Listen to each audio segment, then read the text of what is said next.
Psychology is the deep and complex science of your behavior. We've wondered about the mind for over 2000 years, and only now have we come to discover the unconscious. Psychodynamism is a school of psychology that focuses on this. It was first started by Sigmund Freud, and it shows you how the unconscious has changed psychology. Psychologists now use hypnosis to help their clients access their unconscious. Clients are asked to say whatever comes to mind. That is called free association. Our dreams are also now considered messages from the unconscious, and so we use dream interpretation to try and understand a person's unconscious. While before psychology was only about the investigation of the mind, now it has turned more toward the investigation of the psyche. The psyche is the term we use to describe both the conscious and the unconscious as a whole. Only now do we recognize the mind as an iceberg. Most of what goes on in your brain is unknown to you, and we have only discovered that very recently. The world of psychology is also very closely connected to the world of neuroscience, which is the study of the brain. Neuroscience had its beginnings in the 1860s, when a railway worker named Phineas Gage had part of his brain destroyed due to an accident,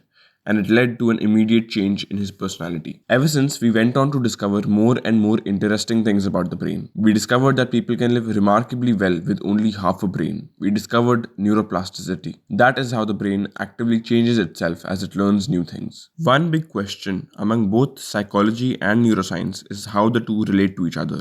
How do the mind and the brain relate to each other? How can the brain create consciousness?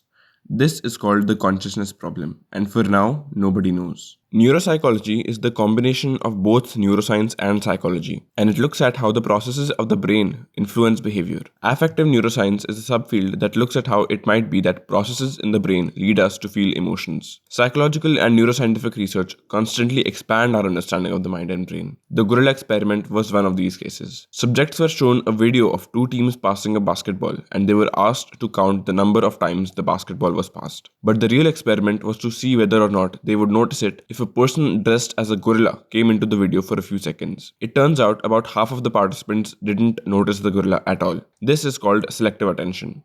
And this is not the only psychological experiment that reveals something quite surprising. It also turns out that people can be led to create new memories that never actually happened to them, and that our weakness for peer pressure can lead us to torture someone. Psychological research has led us to develop all sorts of models with which we can understand a person. We can measure their IQ, we can measure their personality. This comes from the field of psychometrics, which aims at objective measurement. Personality traits are discovered through a process called factor analysis. So imagine that you make a huge list of every personality descriptive word out there. Now, most of these words will be very similar to each other. If you're high in confidence, then you'll also be higher in dominance. If you boil all these words down to the most fundamental categories, you'll get a few fundamental traits with which to understand human personality. For now, there are 5. Openness, which is creativity and your drive to try new things. Conscientiousness, which is goal-directedness and orderliness. Extroversion, which is sociability and enthusiasm. Agreeableness, which is kindness and warmth. And neuroticism, which is susceptibility to negative emotion. We all differ in our personality traits, and if you are too high or too low in some of them,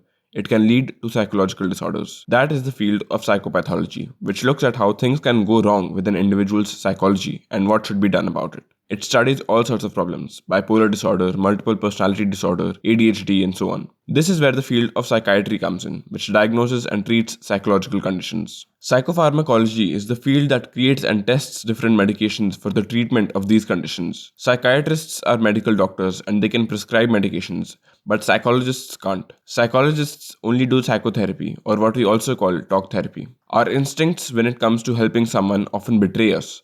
And so psychologists are taught to do some things differently. They are supposed to have unconditional positive regard, to react positively toward the client no matter what they say or do. They're usually not supposed to give advice either. The field of psychology studies many very interesting things. Experiments have shown that children have a sense of basic mathematics before they even learn to speak without ever having been taught it. That is a part of developmental psychology, which studies how children develop emotionally and cognitively. A method called psychological profiling can help find criminals when the evidence is insufficient, and that is part of criminal psychology. The first instance of psychological profiling was seen in 1940 when a psychologist was asked to make a profile of Hitler.